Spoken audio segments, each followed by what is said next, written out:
Mul on siiralt hea meel, et vaatamata sellele väga põnevale ja pöörasele aastale meil toimub ikkagi alushariduse konverents. Ja mul on topelt hea meel selle üle, et sellel konverentsil saavad osa võtta kõik, kes soovivad, nii nagu Margit juba ütles. Sissejuhatuseks ma tahan natuke ajas tagasi minna ja ma tahan minna õppeaasta algusesse 2019-2020. Oma õppeaastat alustame me igal aastal avaüritusega, nii ka sellel aastal. Selle avaürituse lõpetasime me sellega, et kõik juhid said soovida 3 soovi. 3 soovi. 1 iseendale, teine õpilastele, lasteaedade puhul siis lastele ja 3 oma maja õpetajatele. Mulle meeldib mõte, et ole oma unistustega ettevaatlik, sest need võivad tõeks saada. Ja siinkohal tahan teiega jagada neid 3 soovi, mis minu meelest said tõeks.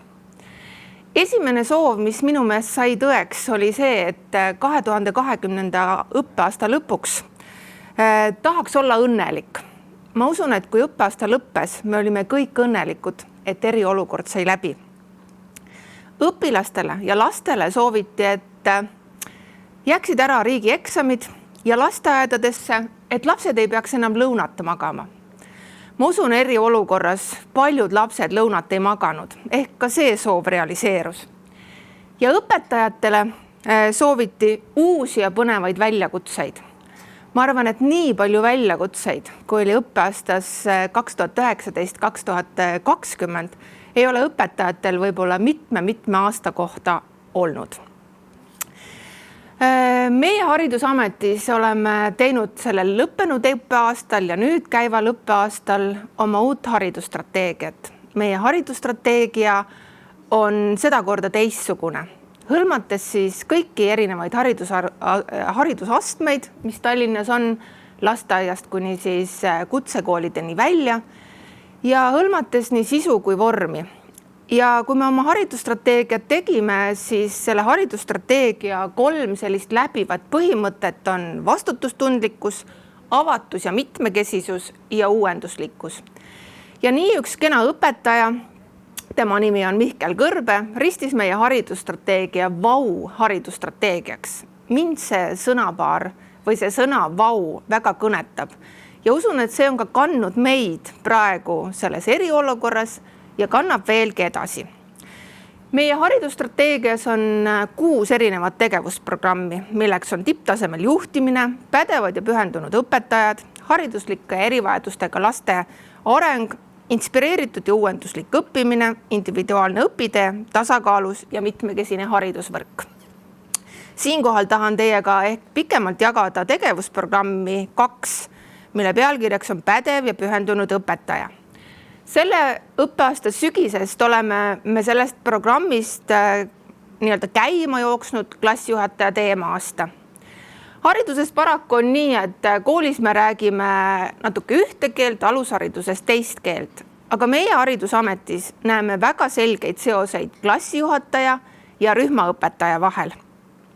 Ja usun, et need selged seosed ja need tegevused, millega te eelkõige eriolukorras pidite kokku puutuma, võimendusid eriti ja on täna olulised ja teeme ka enda poolt seda, et ka teie sellesse teema aastasse saaksite siis kaasatud.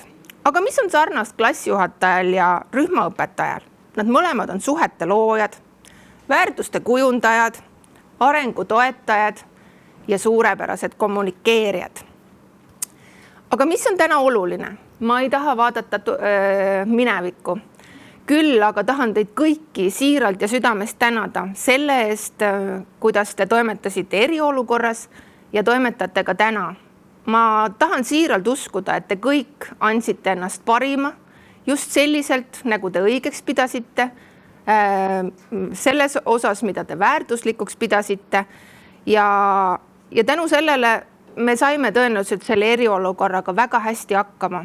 Ja rääkides lasteaedadest, siis kindlasti üliväärtuslik on see, et kui meie koolid olid kinni, siis teie olite need, kes mõjutasid tegelikult tervet meie ühiskonda et me saaksime sellest kõigest välja tulla. Aga täna oleme me jätkuvasti erilises olukorras. Nii nagu ka sellel konverentsil oleme me kolinud helesinise ekraani taha. Me kõik kogeme seda helesinist ekraani erinevalt, kas kohaloluga või kohal mitte olekuga. Ma pean oluliseks tänasesse konverentsi kaasa anda mõtte ja selleks on kohalolu. Ja minu jaoks tähendab see olla igas hetkes tähelepanelik ja teadlik. Nii usun, me saame kõikide põnevate väljakutsetega kenasti hakkama. Soovin teile imepärast konverentsi ja rõõmsate järgmiste kohtumisteni. Aitäh!